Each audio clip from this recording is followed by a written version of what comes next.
कभी ब्राह्मण को दंड नहीं देना चाहिए। ब्राह्मण का अपराध भगवान भी क्षमा नहीं करते। भगवान स्वयं 10वें स्कंद में कहते हैं,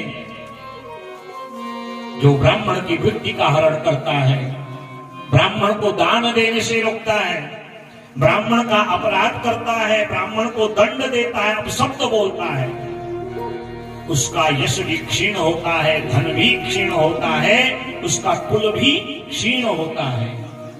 स्वदत्ताम परदत्ताम च ब्रह्म वृत्तिम हरेत्यः 60 वर्ष सहस्राणि विष्टायाम जायते कृमि।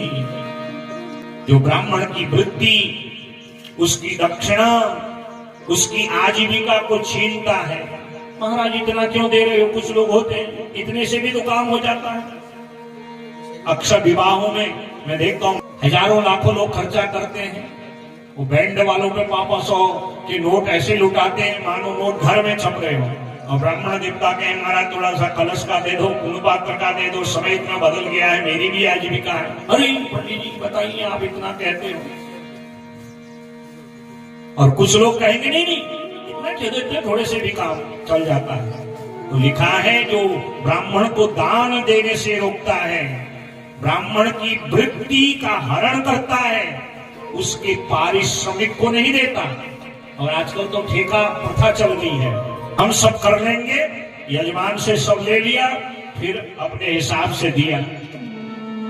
तो ऐसा जो ब्राह्मणों का ठेकेदार है, जो ब्राह्मणों को उसका पूरा धन नहीं देता, उसका पारिश्रमिक नहीं देता, 60 वर्ष सहस्राणि विष्टायाम जायते कृमि, 60,000 वर्ष तक विष्टा का कीड़ा बनता है।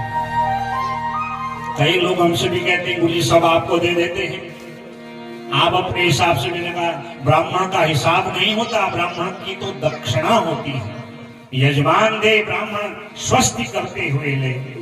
यजमान का भी आनंद है और ब्राह्मण का भी आशीर्वाद यजमान को मिलता है। मैंने लिया, वहां क्या दिया, यजमान क्या देना चाह रहा है। तो ये ठेकेदारी प्रथा ठीक नहीं है। और ऐसा जो करते हैं, ब्राह्मण के धन का हरण करते हैं,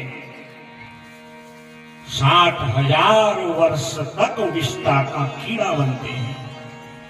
ब्रह्मस्वर्ण पावनम, भगवान स्वयं कहते हैं, मैं विष को भी पी के जीवित रह सकता हूं।